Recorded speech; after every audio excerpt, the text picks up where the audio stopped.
everyone, in today's video I'm going to be showing you how to join the two legs for an amigurumi project. So what I'm going to be showing you is going to turn out like this. This is the bunny that I've made, and these are the legs and how I joined them. There is no sewing, so that's like no hole that you need to sew, and they are just a little bit far apart, and we're going to be chaining two to create that little gap. So first, if you guys want to check out that pattern, I do have links down below in the description box. But here we have leg number one. Leg number one, you are going to fasten off. Before you do, what I like to do is, here is my stitch marker, which is just a contrast colored, different colored yarn that I like to mark the first stitch of each round. So this is the first stitch of that last round, and here we have the single crochet I made on the last round. So instead of joining here and fastening off, I just chain one and then I fasten off. Now we have leg number two where you do not fasten off, and I still keep that stitch marker as well. And here I have the last single crochet of that row, of that round. So after I do my second leg, I'm going to be chaining two, and that's what's going to create that nice distance between both legs. And we're going to be working stitches on these two loops. So here's that first loop and that second loop that we're going to be single crocheting in as we go around this round 23. So after you've chained two on leg number two, you're going to be joining, and by that I mean you're just going to single crochet on that first stitch of that last round where that stitch marker is. So that's why I like to keep it there. So after I've already found that first stitch, I just remove that stitch marker, place it to mark that first single crochet. Where'd it go? Here we go.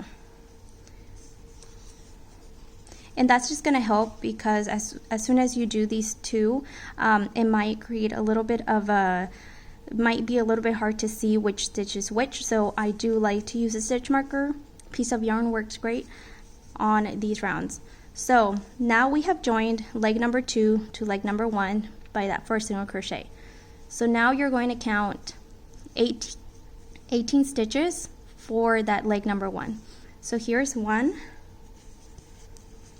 2, 3, 4, 5, 6, 7, 8, 9, 10, 11, 12, 13, 14, 15, 16, 17,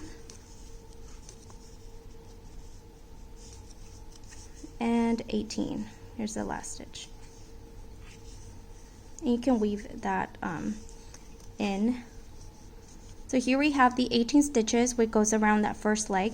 So now what we're going to do is we know that that is our first single crochet. So we're going to find those two chains that we made and single crochet on that top loop right there. These are our two single crochet. So here's that first loop, and the second loop we're going to single crochet in. So here's that first one, and this is that chain number one, and then the second one,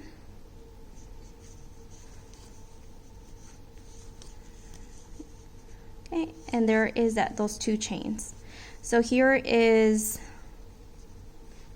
this next stitch you are going to insert your hook in and single crochet.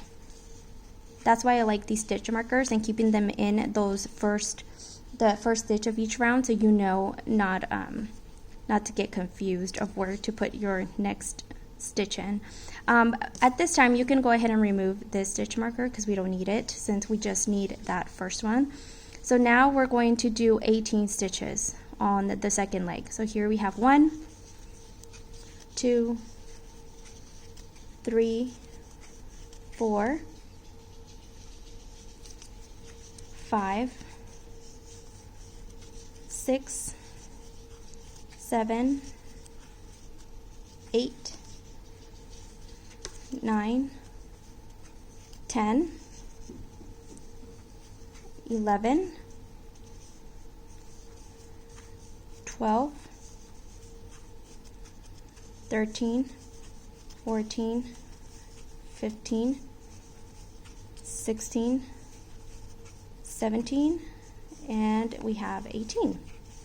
And now we're going to single crochet on those other loops on the back of those 2 chains. So right here you can see those little the lines right here from the 2 chains. So here we go. This is the first chain. So here's single crochet there. And I like to pull tight after I do my single crochet so I can really close that gap. And here's my second one.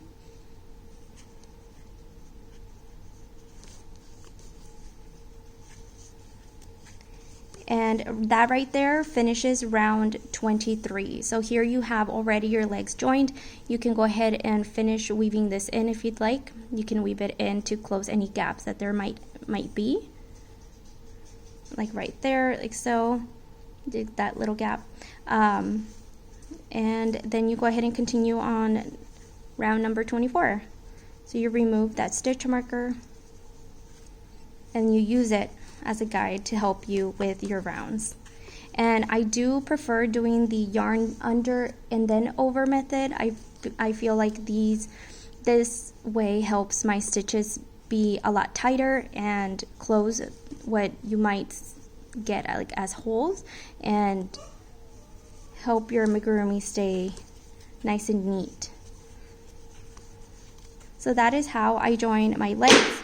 The rest is having the body worked up from here. You can see it will look something like this as you work it up. I hope this helps, and if you have any more questions, you can leave them down in the comment box below.